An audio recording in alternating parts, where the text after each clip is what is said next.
إن الحمد لله نحمده ونستعينه ونستغفره ونعوذ بالله من شرور أنفسنا ومن سيئات أعمالنا من يهده الله فلا مضل له ومن يضلل فلا هادي له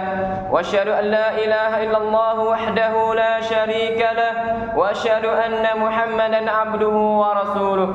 اللهم صل وسلم وبارك على نبينا محمد وعلى آله وصحبه ومن تبعهم بإحسان إلى يوم الدين قال الله تعالى يا أيها الناس اتقوا ربكم الذي خلقكم من نفس واحدة وخلق منا زوجها وبث منهما رجالا كثيرا ونساء واتقوا الله الذي تساءلون به والأرحام إن الله كان عليكم رقيبا وقال الله تعالى يا أيها الذين آمنوا اتقوا الله حق تقاته ولا تموتن إلا وأنتم مسلمون وقال الله تعالى يا أيها الذين آمنوا اتقوا الله وقولوا قولا سديدا يصلح لكم أعمالكم ويغفر لكم ذنوبكم ومن يطع الله ورسوله فقد فاز فوزا عظيما أما بعد. Sedang jemaah yang dirahmati Allah sekalian, mari kita sama-sama bertakwa, takut kita kepada Allah Subhanahu wa taala. Dengan kita buat, kita lakukan segala perintah Allah Subhanahu wa taala. Dan kita tinggal jauh dari segala larangan maksiat neraka kepada Allah Subhanahu wa taala. Sedang jemaah yang dirahmati Allah sekalian, Nabi kita Muhammad sallallahu alaihi wasallam, dia adalah contoh tauladan kepada kita pada tiap-tiap segi, pada tiap-tiap jurusan hidup kita. Dan pula tubuh Nabi kita Muhammad sallallahu alaihi wasallam jadi contoh yang mesti semua umat dia ni wajib kena ikut pula. Di sini apabila kita dengar ayat Al-Quran yang ayat kata laqad kana lakum fi Rasulillah uswatun hasanah. Sesungguhnya bagi kamu semua wahai orang-orang yang beriman, pada tubuh Nabi ada contoh yang paling baik sekali, contoh yang paling elok sekali. Tujuan Allah sebut di sini iaitu supaya kita boleh tiru contoh yang paling comel sekali, contoh yang paling elok sekali di atas muka bumi ini. Tidak ada lagi bagi semua orang mukmin, semua orang Islam yang dia nak ikut contoh mana lebih baik daripada contoh Nabi Muhammad sallallahu alaihi wasallam. Di situlah mesti kita mengaji, mesti kita baca, mesti kita cari tentang peribadi tubuh Nabi, akhlak Nabi, gerak-geri Nabi kita Muhammad sallallahu alaihi wasallam, supaya kita nak langkah supaya dengan Nabi kita langkah, supaya kita nak buat supaya dengan Nabi kita buat, supaya kita nak kecek supaya dengan Nabi kita kecek. Itu dikatakan kita nak ikut tiap-tiap langkah yang dilakukan oleh Nabi kita Muhammad sallallahu alaihi wasallam. Kita tidaklah nak mengaji agama, tidaklah nak baca sejarah Nabi kecuali kita nak ikut Nabi kita Muhammad sallallahu alaihi wasallam.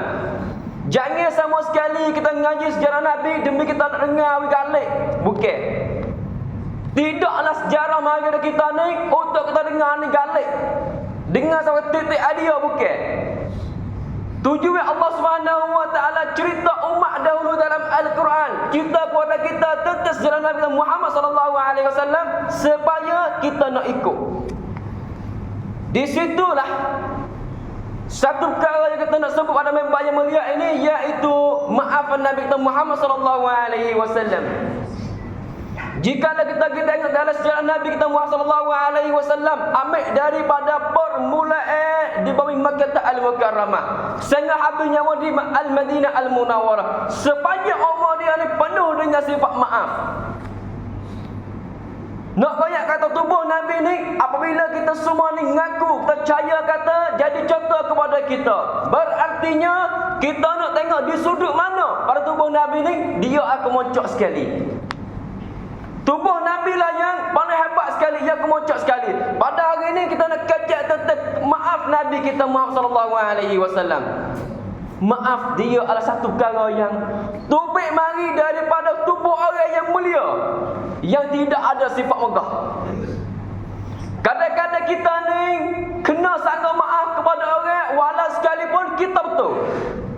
Walau sekalipun kita tak salah, tapi dengan sebab kemuliaan tubuh kita, kemuliaan agama kita ni, kita jam maaf kepada orang. Nak kemuliaan. Bukanlah dengan sebab kita maaf, tak nak kata kita Allah. Bukan sebab kita maaf, kita tak lawan orang. Kita nak kemuliaan yang kita nak uji kepada kita. Tidak ada siapa yang maaf kepada orang kecuali Tuhan akan akid mulia kepada dia pula.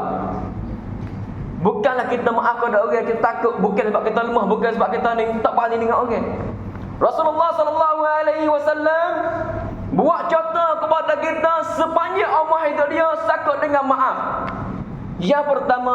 Rasulullah SAW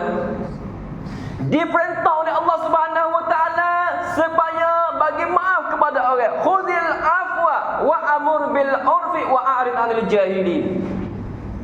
Satu ayat yang kalau kita pergi kaji, kita pergi baca, kita pergi tafsir, kita akan dapat pengajaran yang sangat banyak. Allah Subhanahu Wa Taala perintah kepada Nabi Rasulullah SAW dalam masa yang Nabi kata kena hina, kena zalim, kena amat demo, saya nak bunuh Nabi. Dia kata khuzil afwa wahai Muhammad, bagi maaflah. Kita pada hari ini nak ukur tubuh kita dengan tubuh Nabi, kita kena tak sama dengan tubuh Nabi. Kita kena pada hari ini sekadar kata mulut orang saja, sedikit saja. Nabi kita kena segala tuduh buruk, sehingga tubuh Nabi kena juga. Mengalir tubuh Nabi, tubuh darah tubuh Nabi kena pegang, kena kena. Sehingga orang nak bunuh Nabi. Dia perintah kepada Nabi lagi, khudil afwa wahai Muhammad, bagi maaflah. Wa amur bil urfi, bagi dan suruh mereka tu buat kebaik pula. Wa a'rid 'anil jahilin, paling belakang jangan pada fak jahil. Tanda kata kita ni tak balas kepada orang dengan jahat. Dia buat jahat kita, tidak sama sekali bagi orang Islam nak balas jahat kelik. Lalu tu kita sama dengan dia. Idfa' billati hiya ahsan. Saya perintah kepada semua al-mukminin, hendaklah kamu tepih, kamu balas kelik akan kejahatan dengan kebaikan. Ini sifat orang mukmin yang agama Al-Islam mengajar kepada kita, idfa' billati hiya ahsan. Kamu tepih, kamu tolak benda orang zalim kepada kamu, orang tuduh kepada kamu, kata kepada kamu dengan benda paling elok sekali. Sebab kita ni orang beragama Al-Islam, agama yang mulia. Sedangkan ya Allah sekalian,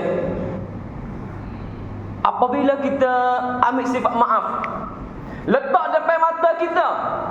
letak depan semua pandangan kita nak berjalan, kita akan dapat ukar masalah banyak. Masalah dalam masyarakat, masalah dalam rumah tangga, masalah kita dengan sahabat kita, masalah kita dengan jiran kita. Jikalau kita ambil satu kalimah namanya maaf, walau sekalipun kita benar, kita boleh ukar banyak masalah. Rasulullah SAW, apabila Nabi kita ni Tuhan benar kepada dia yang boleh dibuka Makkah Al-Mukarramah, masuk kepada Makkah Al-Mukarramah, semua orang Mekah masa tu ada perasaan hati kata nak, hari ni aku kena hari ni. Aku akan kena tindak seperti yang aku tindak kepada Nabi dahulu. Sebab Nabi mari hari ni, mari dengan kemuliaan, mari dengan kekuasaan, mari penuh dengan tentera dia untuk Mekah. Nabi tanya, "Ma tazunnun? Ma tazunnun anni fa'ilun bikum murska lagu mana aku nak buat ada fak wahai fakku di Mekah?" Nabi tanya dulu.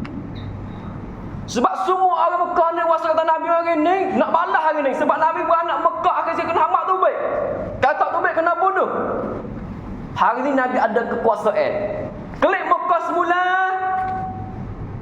dengan penuh sifat maaf, penuh dengan senyum, penuh dengan rahmat. Nabi tanya, "Musta lagu mana wahai Pak Kore? Aku nak buat gapo dalam pada hari ni?" Nak goyak kata Pak Kore pun dia tahu kata Nabi orang baik, Nabi orang jujur, Nabi orang suka maaf. Qalu khaira. Orang bukit agama Al-Islam, orang jadi seteru Nabi, dia kata aku harap pada hari ni kata kamu nak buat baik kepada fakku. Qalu khaira. Allahu Akbar. Disaksi oleh seteru, disaksi oleh orang yang hamak Nabi, disaksi oleh orang yang nak bunuh Nabi. Pada hari ni Nabi ada kekuasaan, Dia kata, aku harap kata, mu nak baik ke dapat aku. Nabi jawab satu perkataan, ma aqulu lakum illa ma qala Yusuf li ikhwati. Aku tak akan kata dapatmu kecuali apa yang dikata Nabi Yusuf AS kepada saudara dia. Apa dia kata? Dicatat dalam Al-Quran, la tasriba alaikumul yawm yaghfirullahu lakum wa huwa arhamur rahimin. Allahu akbar. Satu ayat Al-Quran, jika kita dengar tafsir dengan faham makna, kita akan diri bulu roma. Nabi kata, aku tak akan kata dapatmu hari ini, aku tak akan buat dapatmu dah hari ini, kecuali serupa dengan Nabi Yusuf buat dengan saudara dia semasa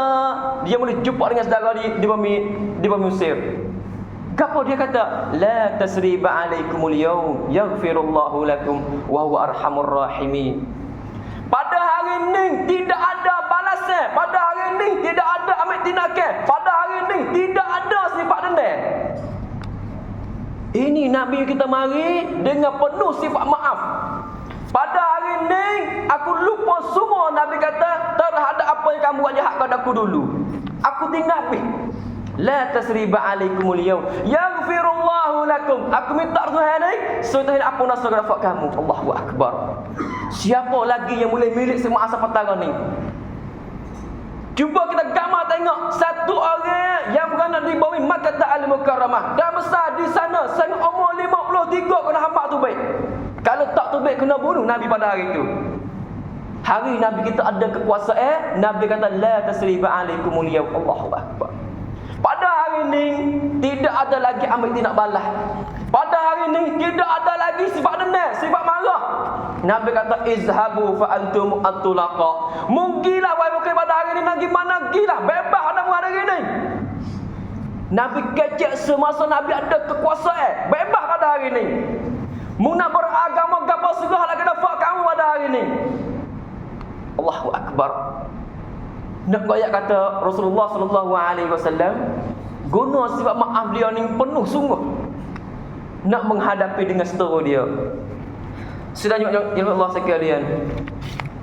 kita tak kuasa nak sebut-sebut semua tentang apa yang Nabi kita buat ataupun boleh guna sifat maaf dia dengan sahabat dia, dengan setara dia. Satu contoh lagi, Abu Sufyan. Abu Sufyan terkenal dengan seteru dengan Nabi sekali. Dalam perang Uhud dia ketua, perang Azab dia ketua nak bunuh Nabi. Akhir sekali Nabi kata, hari muka-muka juga, man dakhala dar Abi Sufyan fa huwa amin. Siapa yang masuk dalam rumah Abu Sufyan pada hari ini, selamat hari itu. Beri keamanan kepada Abu Sufyan dan beri keamanan kepada orang yang masuk dalam rumah Abu Sufyan pada hari itu. Makna kata tak lawan Rasulullah pada hari muka-muka. Selamat. Rasulullah sallallahu alaihi wasallam, satu orang Yahudi nama Labid Al-A'sam, dia buat sihir dengan tubuh Nabi. Sehingga Nabi kena sihir dia ni. Akhir sekali tu tengah wahyu kata Nabi buka rahsia. Nabi maaf kepada dia, tak nak balas sedikit pun. Nabi kata syafanillah, cukup dah Tuhan musiakan aku daripada sihir Labid Al-A'sam. Allahu akbar. Rasulullah sallallahu alaihi wasallam pergi ke ada Bani Taif supaya harap kata di sana akan terima dakwah Nabi, akan tetapi di sana terima Nabi dengan anak batu. Sehingga tubuh Nabi ni mengalir darah sampai kepala pakai kaki. Tapi Nabi kita ni tidak ada sifat nak balas kelik, tidak ada sifat dendam. Dalam masa darah tak kering lagi, malaikat mensyari Rasulullah sallallahu alaihi wasallam, wahai Muhammad, dia kata aku ni malaikat dah jaga bukit. Tuhan suruh kepada aku, benar kepada aku untuk mensyari kamu pada hari ni, untuk witawar kepada kamu kata in syi'ta utbiqu alaihimul aksyabai. Wahai Muhammad, jikalau kamu nak musuh aku nak aku nak bukit ni lagi fajar fa ahli Mekah. Nak jangan buat. Dalam masa darah tak berhenti lagi, darah tak kering lagi, nak jangan buat. Nabi guna sifat maaf dia pada hari itu. Nabi kata bal arju an yakhrujallah min aslabihim man ya'budullaha wahdahu la yusyriku bihi syai'a. Bahkan aku harap wahai malaikat, supaya Allah Subhanahu wa taala keluar daripada zuriat mereka itu orang yang sembah Tuhan yang satu. Allahu akbar. Kita pada hari ini sampai 10 tahun, 20 tahun ada lagi sifat dengki dengan saudara kita, dengan sahabat kita, dengan jiran kita. Nabi kita Muhammad sallallahu alaihi wasallam darah tak kering lagi, tidak ada sifat dengki, tidak ada sifat marah, tak ada gapo wala sedikit untuk nak balas kelik kepada orang yang buat khianat kepada dia. Allahu akbar. Nak kaya kata apabila kita guna sifat maaf depan kita ni, kita boleh ukar banyak masalah. Dan pula kita sendiri jikalau kita mikir hak orang, duk keriak hak orang, kita sendiri duk tak senang, makan tak lalu, tidur tak jenaka. Makna kata kita sendiri cari masalah boh dalam tubuh kita. Dan tu wasiat pada hari ni, kita usahalah ambil sifat maaf, letak dalam mata kita semua pada tiap-tiap jurusan yang kita pergi, pada tiap-tiap golongan yang kita pergaul dengan mereka itu. Ambil daripada ahli keluarga kita, dalam masyarakat, orang tepi umur kita, dengan sahabat kita. Gunalah sifat maaf. Kita akan selesai banyak perkara. Barakallahu li wa lakum fil Qur'anil azim wa nafa'ni wa iyyakum bima fihi fil ayati wa dzikril hakim wa taqabbala minni wa minkum tilawatahu innahu samiul alim. Wastaghfirullah li wa lakum wa li sa'iril muslimin wal muslimin min kulli dhanbin fastaghfiruhu innahu huwal ghafurur rahim.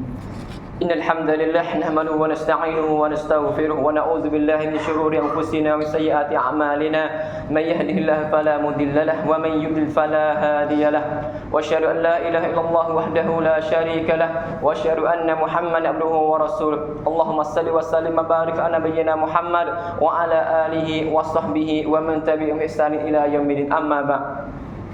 ท่านผู้ศรัทธาที่รักทุกท่าน ท่านนบีมุฮัมมัดศ็อลลัลลอฮุอะลัยฮิวะซัลลัมเป็นคนหนึ่งที่อัลเลาะห์ซุบฮานะฮูวะตะอาลามอบทุกอย่างที่เป็นความดีต่อตัวของท่านดังนั้นมารยาทของท่านนบีศ็อลลัลลอฮุอะลัยฮิวะซัลลัมเราจะไปดูในด้านไหนก็แล้วแต่เราจะเห็นว่าท่านนบีเป็นคนที่สุดยอดที่สุดหนึ่งในที่เราจะพูดคุยในวันนี้นั่นคือการให้อภัย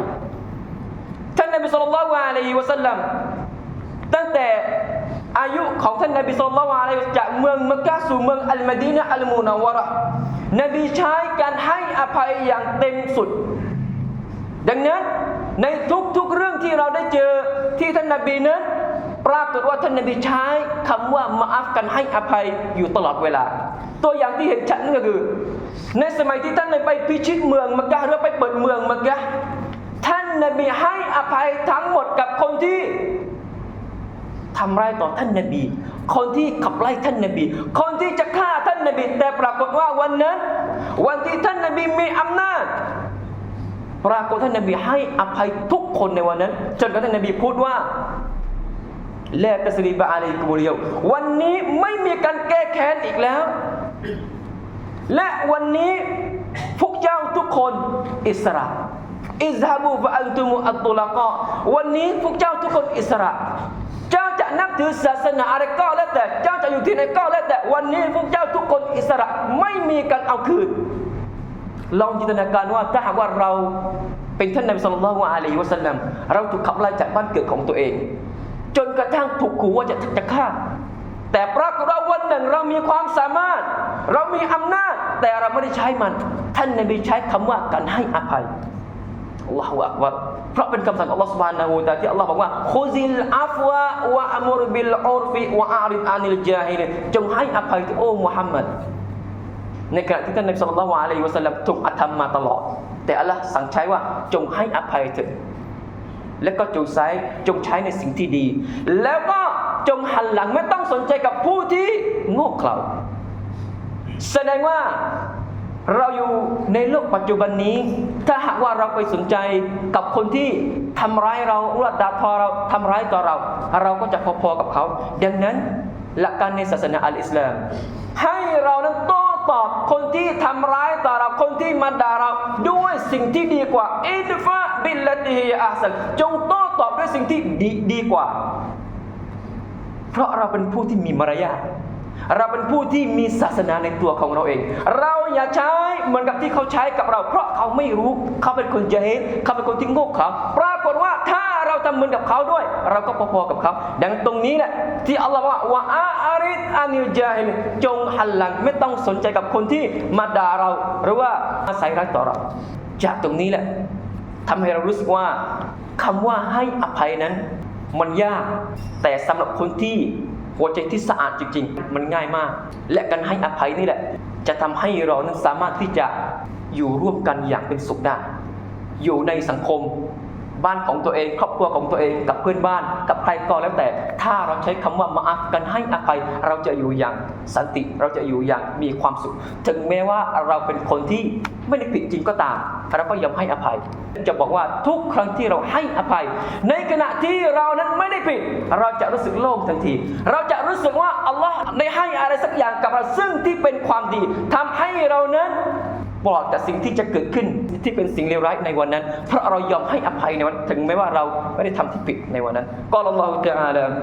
إن الله وملائكته يصلون على النبي يا أيها الذين آمنوا صلوا عليه وسلموا تسليما اللهم صل على محمد وعلى آل محمد كما صليت على إبراهيم وعلى آل إبراهيم إنك حميد مجيد اللهم اغفر للمسلمين والمسلمات والمؤمنين والمؤمنات الأحياء منهم والأموات إنك سميع قريب مجيب الدعوات ربنا آتنا في الدنيا حسنة وفي الآخرة حسنة وقنا عذاب النار عباد الله إن الله يأمر بالعدل والإحسان وإيتاء ذي القربى وينهى عن الفحشاء والمنكر والبغي يعظكم لعلكم تذكرون فاذكروا الله يذكركم واشكروه على نعمه يزدكم وسلوا من فضله يؤتكم ولذكر الله أكبر الله يعلم ما تصنعون